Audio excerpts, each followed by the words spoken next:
like each of you to take 5 to 10 minutes and give us the full background on what's going on in real estate in your market. Tap it and see if it's on. Yep, it's on. And who wants to go first? He is. Oh, he is. Okay, so Craig, it's yours. All right. Port Charlotte, Florida is basically where our main office is. And what I've done is, there's just so many different things that you can do with the business, but I guess I'll just answer the question, and I won't go off on any tangents, but because I could easily do that.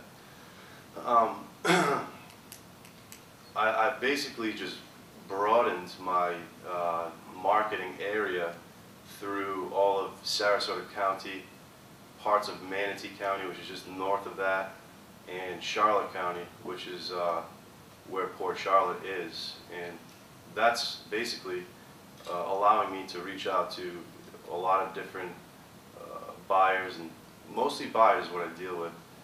Specialize in helping buyers, and because there's just so many great deals out there. And that's the thing. You have to really kind of educate these buyers, or these prospective buyers, that, you know, the inventory available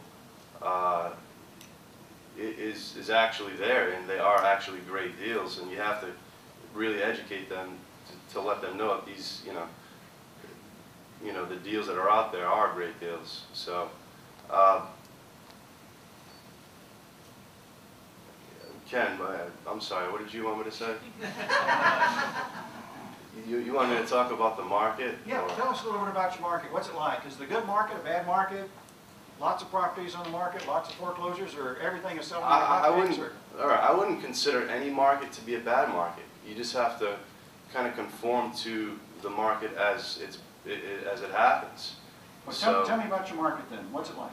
A lot of buyers, just a ton of buyers looking for a great deal. And, you know, there's foreclosures hitting the market every day.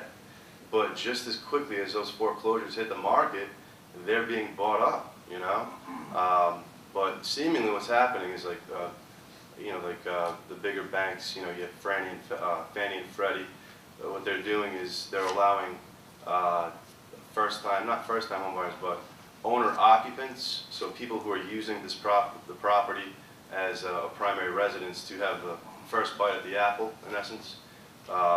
So basically the first, say, 10 or 15 days that the property is listed as active on the MLS, these owner-occupants will have the first right to bid on them, keeping the investors out of the loop.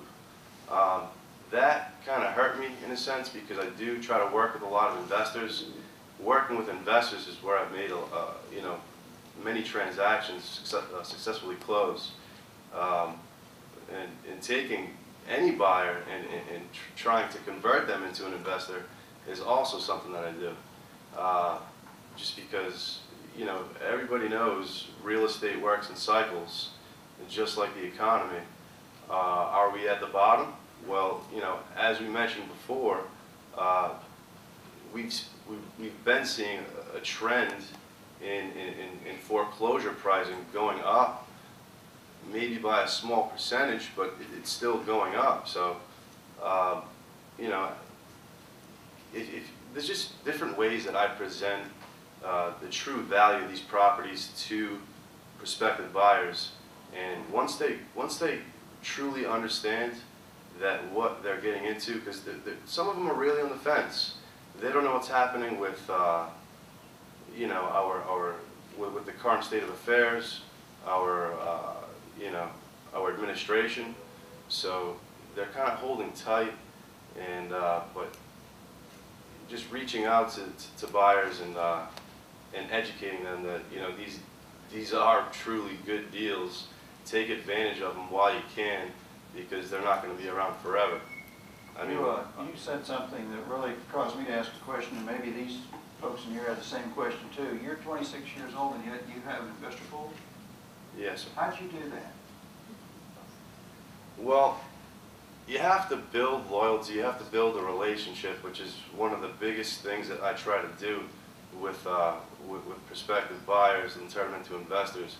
How I do it is, you know, I can just name a couple of guys at the top of my head that, I've closed deals, I've closed transactions that they never thought that they could close at the price.